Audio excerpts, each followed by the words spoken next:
Our spiritual daily bread. The Lord's Prayer, the prayer Jesus used to instruct his followers how to pray, is well known among us Christians.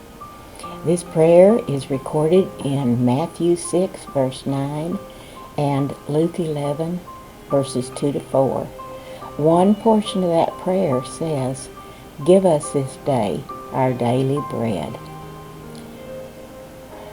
We recognize God as our provider, and we rely on Him to meet our daily needs.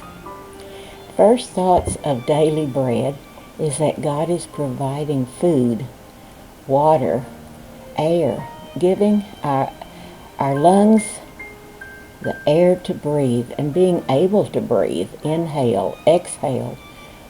Oh, so many blessings. He's meeting our physical needs in miraculous ways. Shortly after instructing his followers on how to pray, Jesus talked to them about anxiety. He said, quote, "Therefore I tell you, do not worry about your life, what you will eat or drink, or about your body, what you will wear. Is not life more than food, and the body more than clothes? But seek first his kingdom and his righteousness, and all these things will be given to you." Unquote. Matthew 6, verse 25 and verse 33.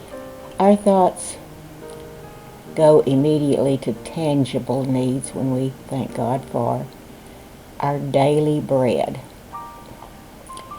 Requesting daily bread is not only about physical provision. In Matthew 7, verses 7 to 11, Jesus said, quote, "Ask and it will be given to you. Seek and you will find. Knock and the door will be opened to you.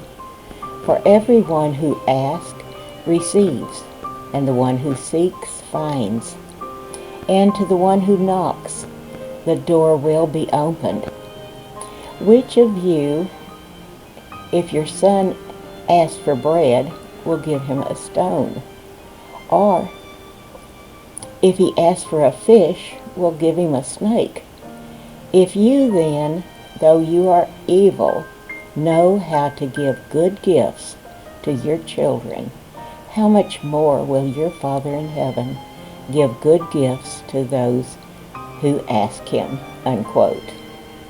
Yes, as parents here on earth, we know what it feels like to yearn to be able to provide for the needs and wants of our children and grandchildren. Good parents provide not only what their children need for physical life, but also for practical, for emotional, and for relational needs.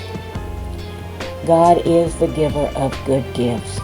James 1, verse 17, quote, "He who did not spare his own son, but gave him up for us all, how will he not also, along with him, graciously give us all things?" Unquote. Romans 8, verse 32. God has already met our greatest spiritual need, that of forgiveness and restoration through Christ.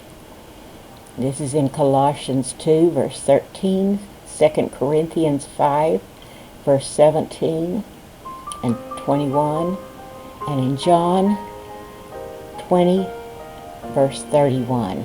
But he does not stop there. Jesus calls himself the bread of life in John 6, verse 35. Quote, "In him was life, and that life was the light of all mankind." Unquote. John 1, verse 4. Jesus says he came to bring us abundant life. John 10, verse 10. Not only are we saved for eternity, but we're also experiencing restored relationship with God. We seek Him daily, and He renews us day by day. The branch is continually nourished by the vine in John 15:5.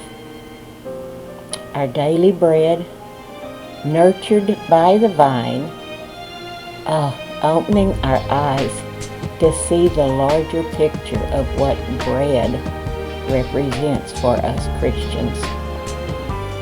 Yes, God sustains us physically and meets the less tangible needs of this life.